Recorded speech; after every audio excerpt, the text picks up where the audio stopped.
सभी विद्यार्थियों का हिंदी की कक्षा में बहुत बहुत स्वागत एवं अभिनंदन है। तो बच्चों, आज हम चर्चा करेंगे वर्ण विच्छेद पर। अभी तक हम लोगों ने भाषा, लिपि और व्याकरण के बारे में जाना था। उसके पूर्व हम सभी ने वर्ण विचार का जो पाठ है उसको भी पढ़ा था, और उसके बाद हम सभी लोगों ने शब्द विचार पर भी बहुत सारा अवलोकन किया था। आज हम वर्ण विच्छेद के बारे में पढ़ेंगे कि वर्ण क्या होते हैं। ये तो आपको पता ही है कि भाषा की सबसे छोटी ध्वनि जिसके खंड अथवा टुकड़े नहीं किए जा सकते वे वर्ण कहलाते हैं।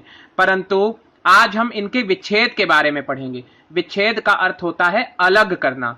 तो हमें किसे अलग करना है? वर्णों को अलग अलग करना। और वर्ण विच्छेद की परिभाषा क्या होगी? वर्णों को अलग अलग करके लिखने की प्रक्रिया को वर्ण विच्छेद कहते हैं। तो हम सीखेंगे आज कि वर्णों का विच्छेद कैसे किया जाता है।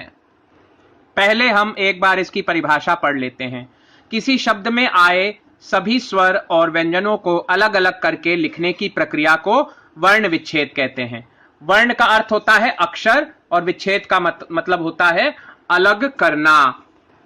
तो जैसे एक शब्द लेते हैं महल, मा, हा और ला से बना हुआ है। इसको अगर अलग अलग करेंगे तो कैसे लिखेंगे? मां के नीचे हलंत होगा। क्यों हलंत होगा? क्योंकि मैंने आपको पहले भी बताया है और आज फिर से बता देता हूं कि व्यंजनों में सदा स्वर छुपे रहते हैं, या व्यंजन जो होते हैं वो स्वरों के मेल से बनते हैं। अगर व्यंजन पूरा पूरा लिखा है जिसमें हलंत नहीं लिखा है, और अगर वो आधा नहीं है, तो इसका पूर्ण अर्थ यही है कि वह व्यंजन स्वर के मेल से बना हुआ है। और व्यंजनों में स्वरों का वास होता है, इसीलिए व्यंजन बिना स्वर के नहीं होते। और अगर बिना स्वर के उनको दर्शाना होता है तो हम हलंत लगा देते हैं। जैसे मां में आ का स्वर छिपा रहता है, निहित रहता है। उसी प्रकार से महल को हम कैसे अलग करके लिखेंगे हम आपको बताते हैं। देखिए, जैसे मां है तो मां का आधा मां कर देंगे, यानी उसके नीचे हलंत कर देंगे, प्लस आ इक्वल टू मां। ये मां प्लस अ इक्वल टू मां बनेगा। यहां पर ध्यान देने योग्य बात यह है कि अगर हम पूरा मां लिखेंगे तो इस तरह से लिखेंगे, लेकिन इसी मां में, इसी व्यंजन में स्वर निहित होते हैं, इसलिए इनके स्वर अलग करके दर्शाने की प्रक्रिया को ही हम वर्ण विच्छेद कहते हैं। जैसे देखिए, मां को हलंत लगाया, प्लस यहां पर अ लिखा है। क्यों लिखा है आ? क्योंकि हमने व्यंजन से स्वर को अलग करके लिखा है। तो मां प्लस आ, तब जाके ये मां बनेगा। अब देखिए, इसका हा लेते हैं, और हा में कौन सा स्वर छिपा है? आ का स्वर छिपा है। तो इसीलिए हा को भी हम हलंत लगा के आधा लेते हैं, ह प्लस अ इक्वल टू हा। फिर ला में भी ऐसे ही आ का स्वर निहित है, छिपा हुआ है, तो ल प्लस आ इक्वल टू ल। तो ये हो गया आपका महल। अगर महल को अलग अलग करके लिखना है तो इस तरह से लिखेंगे, मा प्लस आ प्लस ह प्लस अ प्लस ल प्लस आ इक्वल टू महल। और यहां पर व्यंजनों में हमने हलंत इसलिए लगाया है ताकि हम इन व्यंजनों से स्वरों को अलग करके लिख सकें। अब कुछ अन्य उदाहरण देख लेते हैं, जैसे राजा। अब राजा का वर्ण विच्छेद कैसे करेंगे? तो आप सभी जानते हैं, ध्यान रखने वाली बातें, वर्ण विच्छेद में ध्यान रखने वाली बातें ये हैं कि वर्ण विच्छेद में स्वरों के टुकड़े नहीं होते। व्यंजनों के तो टुकड़े होते हैं, लेकिन स्वरों के टुकड़े नहीं होते। जैसे लिखा है, स्वर के टुकड़े नहीं होते, यानी स्वर जब अपने मूल रूप में ही होता है तो उसे आप विच्छेद करते समय वैसा ही लिख देंगे। ऐसा नहीं कि मां के बाद हमने आ लगाया तो अगर ई का स्वर है तो ई के बाद भी अ लगाएंगे, या ई के बाद बड़ी ई लगाएंगे। तो स्वरों के टुकड़े नहीं होते। स्वर जो हैं मूलतः वैसे ही लिखे जाते हैं जैसे शब्दों में दर्शाए जाते हैं। जैसे देखिए, जैसे लिखा है इमली, तो छोटी ई जो है वो स्वर है, और मां जो है व्यंजन है, ला भी व्यंजन है, और बड़ी ई क्या है? ये भी स्वर है। तो इसको कैसे दर्शाएंगे? छोटी ई प्लस म। अब ये मां जो है, मां में व्यंजन छुपा, मां में स्वर छुपा हुआ है, मां में आ का स्वर निहित है, मैंने पहले भी आपको बताया।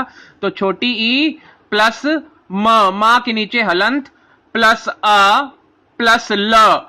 ला में आ की मात्रा नहीं है, यहां पर बड़ी ई की मात्रा है। तो ला में कौन सा स्वर निहित है? इसमें बड़ी ई की मात्रा का स्वर निहित है, छिपा हुआ है, इसलिए यहां पर ल को आधा लिखेंगे, प्लस ये जो बड़ी ई है उसको हम लिखेंगे इमली। फिर देखिए आम कैसे लिखा है, और आम ये बड़ा आ लिखा है, बड़ा आ भी एक स्वर है, छोटा आ, बड़ा आ, छोटी ई, बड़ी ई, ये सब स्वर हैं, इसलिए बड़े आ को हम बड़े आ के रूप में ही दर्शाएंगे।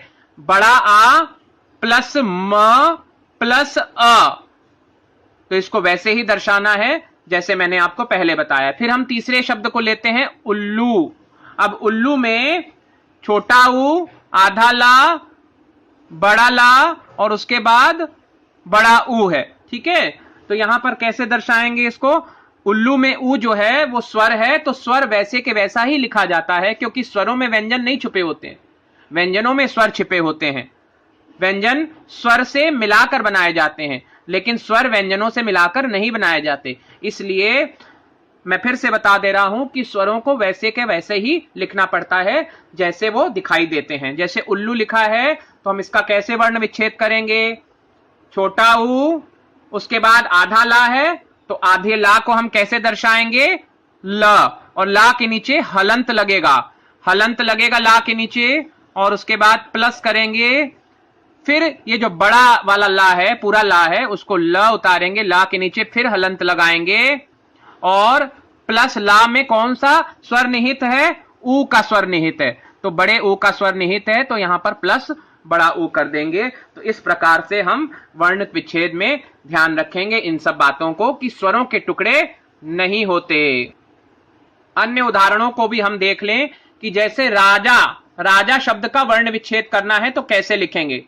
राजा, तो रा का र लिखेंगे, रा के नीचे हलंत लगाएंगे, प्लस इसमें कौन सा स्वर लगा है? रा में बड़े आ का स्वर लगा है, तो यहां पर प्लस बड़ा आ करेंगे। उसके बाद प्लस ज लगा है, तो जा के नीचे भी हलंत लगाएंगे, और जा में कौन सा स्वर लगा है? बड़े आ का स्वर लगा है, तो इसलिए र प्लस बड़ा आ प्लस ज प्लस बड़ा आ इक्वल टू राजा। उसी प्रकार से मीठा देख लीजिए, मीठा में हमने कैसे किया है? मां उतारेंगे, मां के नीचे हलंत, प्लस बड़ी ई, मां में बड़ी ई का स्वर लगा है, फिर ठ लगाएंगे, हम ठा उतारेंगे, ठ एक व्यंजन है, उसमें कौन सा स्वर लगा है? बड़े आ का, तो छोटा मां प्लस बड़ी ई प्लस ठ प्लस बड़ा आ इक्वल टू मीठा। उसके बाद लिखा है साहसी। साहसी को हम कैसे अलग अलग करके वर्ण विच्छेद करके लिखेंगे? सा में आ की मात्रा लगी है, इसीलिए हम यहां पर सा लिखेंगे और सा के नीचे हलंत लगाएंगे, प्लस बड़ा आ लिखेंगे क्योंकि सा में बड़े आ का स्वर है, प्लस ह लगाएंगे, हा के नीचे भी हलंत, प्लस आ क्योंकि हा में छोटा आ यानी स्वर निहित है बाय डिफॉल्ट। उसके बाद प्लस स लगाएंगे, सा के नीचे भी हलंत लगाएंगे, और सा के नीचे हलंत लगाने के बाद प्लस लिखेंगे, और प्लस लिखने के बाद बड़ी ई लगाएंगे क्योंकि बड़ी ई का स्वर सा में लिखा हुआ है, निहित है, इसलिए हम इस प्रकार से साहसी को लिखेंगे। उसी प्रकार से हम दूसरे शब्दों को भी देख लेते हैं। खुश, खुश को कैसे लिखेंगे? खा लिखेंगे, खा को हलंत लगाएंगे नीचे, प्लस खा में जो स्वर छुपा है छोटे ओ का वो लिखेंगे, प्लस श लिखा है शलगम वाला, तो श उतारेंगे और शा के नीचे भी हम हलंत लगाएंगे। और हलंत क्यों लगाते हैं मैंने पहले भी आपको बताया है, फिर भी मैं आपको दोबारा बताना चाहता हूं कि हलंत इसलिए लगाते हैं ताकि व्यंजनों से हम स्वरों को अलग कर सकें और अलग करके उनको दर्शा सकें। तो श लगाएंगे यहां पर, शा के नीचे हलंत, प्लस अ, क्योंकि श अपने आप में ही व्यंजन है पूरा, और पूर्ण व्यंजन में स्वर छिपे रहते हैं बाय डिफॉल्ट, ठीक है। और अगर कोई दूसरा स्वर लगा है, जैसे ई लगा है या ऊ लगा है, तो वो आपको दिखाई दे जाएगा, उसी प्रकार से उसको लिखना होगा। फिर देखिए रूप लिखा है, रूप को कैसे दर्शाएंगे? रा के नीचे हलंत, प्लस बड़ा ऊ, प्लस प के नीचे हलंत, प्लस आ। उसके बाद धृतु को हम कैसे दर्शाएंगे? ऋषि वाला री जो है उसको लिखेंगे री प्लस ता। अब आप कहेंगे री में क्यों नहीं स्वर लगा है? अरे भाई, री तो अपने आप में ही स्वर है, इसीलिए री प्लस ता जो है व्यंजन है, ता को आधा दर्शाएंगे हलंत लगा के, प्लस छोटा ऊ लगा हुआ है ऋतु में ता के नीचे, तो यहां पे प्लस छोटा ऊ लिख देंगे तो हो गया ऋतु। कुछ विशेष बातें हैं जिन पर हमें ध्यान देना अति आवश्यक है कि वर्ण विच्छेद में ध्यान रखने वाली बातें। तो क्या लिखा है, जो अक्षर पहले से ही आधा है उसे हलंत लगाकर दिखाएंगे। जैसे पुस्तक, तो पुस्तक में पा जो है लेकिन ये पूरा है तो इसको हम पा के नीचे हलंत लगाएंगे। और पा में कौन सा स्वर छुपा है, ऊ का, छोटे ऊ का स्वर छुपा है। तो पा के नीचे हलंत प्लस छोटा ऊ प्लस स। अब स जो आधा है तो इसको आधा ही लिखेंगे, हलंत लगाकर लिखेंगे। तो आधे जो अक्षर होते हैं उनमें कोई स्वर छुपा नहीं रहता, इसलिए सा के बाद हम कभी भी अ नहीं लगाएंगे। आधे स्वर के बाद, आधे व्यंजन के बाद कोई स्वर नहीं लगाया जाता, इसलिए पा प्लस छोटा ऊ प्लस सा के बाद कोई स्वर नहीं है क्योंकि स अपने आप में ही आधा है। ऊपर लिखा भी है जो अक्षर पहले से ही आधा है उसे हलंत लगाकर दिखाते हैं और उसमें कोई स्वर छिपा नहीं रहता है। तो पा के नीचे हलंत प्लस ऊ प्लस सा के नीचे हलंत प्लस ता। अब ता पूरा है तो ता के नीचे हलंत लगाकर प्लस आ करेंगे, क्योंकि ता, जब हम ता बोलते हैं तो हमको आ की आवाज अपने आप सुनाई देती है, स्वर सुनाई देता है, इसलिए त प्लस आ प्लस का के नीचे हलंत प्लस का, पुस्तक। अब चिट्ठी को कैसे लिखेंगे, चा के नीचे हलंत प्लस ई, छोटी ई लगी है, इसमें स्वर लगा है छोटी ई का, तो छोटी ई का स्वर दर्शाएंगे, प्लस टा के नीचे हलंत होगा और टा आधा ही है। देखिए चिट्ठी में ट जो है वो आधा ही है, इसलिए उसके सामने कोई स्वर नहीं लगाएंगे। तो ट के नीचे हलंत प्लस ठा, और ठा के नीचे हलंत लगाकर प्लस ठा में बड़ी ई का स्वर लगा है, इसलिए बड़ी ई का स्वर भी दर्शाएंगे। कुछ अन्य बातें भी हैं जिनको ध्यान में रखना अति आवश्यक है। जैसे ए और ए की मात्रा वाले शब्दों में ध्यान रखें कि कौन सा ए है और कौन सा ए है। जैसे केला, अब केला को अलग करके लिखेंगे, केला का वर्ण विच्छेद करेंगे तो किस प्रकार से करेंगे, तो देखिए का में ए की मात्रा लगी है, तो का में कौन सा स्वर लगा है, ए का स्वर लगा है, तो हम पहले का उतारेंगे, व्यंजन को उतारेंगे, का प्लस ए, जहां पर टिक लगा है ये देखिए, ये वाला ए उतारेंगे, ना कि ये वाला। कुछ लोग गलती करते हैं इसीलिए इसमें दर्शाया जा रहा है। तो का प्लस ए प्लस ला के नीचे हलंत और प्लस बड़ा आ, क्योंकि ला में बड़े आ का स्वर छुपा है। उसी प्रकार से देखिए मैला कैसे लिखा है, मां के नीचे हलंत प्लस ए। अब ए तो ऐसे ही लिखते हैं, कई बच्चे गलती से ए को इस प्रकार से लिख देते हैं जो कि गलत होता है। ए इस प्रकार से लिखा जाएगा, ठीक है। तो मां के नीचे हलंत प्लस ए प्लस ला प्लस बड़ा आ, मैला। देखिए इस तस्वीर को देखिए, इसमें दिखाई दे रहा है हम सभी को कि वर्ण विच्छेद में ए और ए कैसे लिखते हैं। तो बच्चों की सहूलियत के लिए और बच्चों की एकाग्रता के लिए मैं ये बताना चाहता हूं कि ए को कैसे दर्शाते हैं। ए को ऐसे दर्शाते हैं और लिखते इस प्रकार से ए हैं, और फिर ए को कैसे दर्शाते हैं, ए को इस प्रकार से दर्शाते हैं। इसलिए बच्चों गलती कभी मत करना, क्योंकि एक गलती से वर्ण विच्छेद की जो सारी समस्या है उसका निदान नहीं हो पाएगा, और वर्ण विच्छेद करते वक्त हम गलती कर बैठेंगे तो हमारे नंबर कम हो सकते हैं। इसलिए छोटी से छोटी चीजों को भी ध्यान रखना अति आवश्यक है।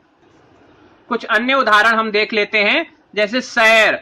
तो सैर को कैसे लिखेंगे, आजकल तो हम सैर नहीं कर रहे, लेकिन फिर भी हमें यह तो सीखना होगा कि वर्ण विच्छेद में हम सैर को अलग अलग करके कैसे लिखें।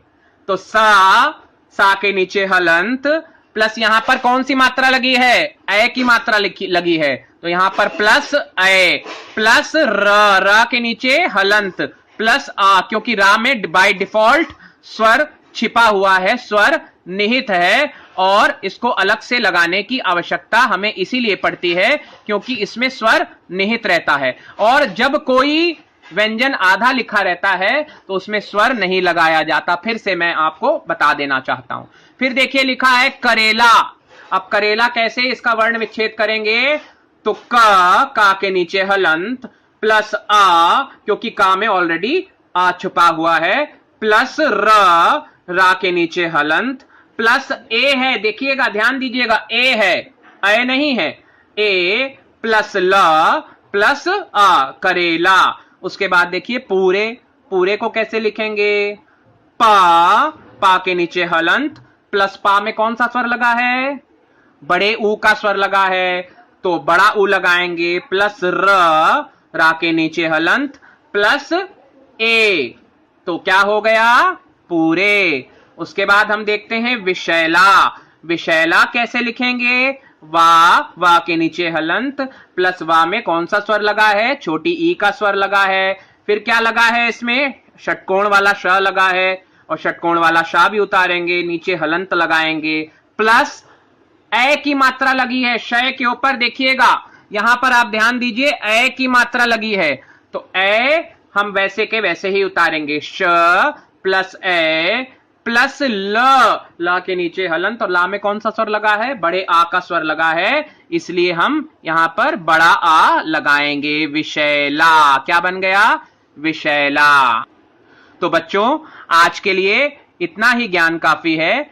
कल हम फिर प्रस्तुत करेंगे आपके समक्ष एक नया पाठ लेकर। तब तक के लिए आप अपने घर में रहिए, स्वस्थ रहिए, सुरक्षित रहिए और आनंदित रहिए। तब तक के लिए मैं अपनी वाणी को विराम देता हूं। धन्यवाद।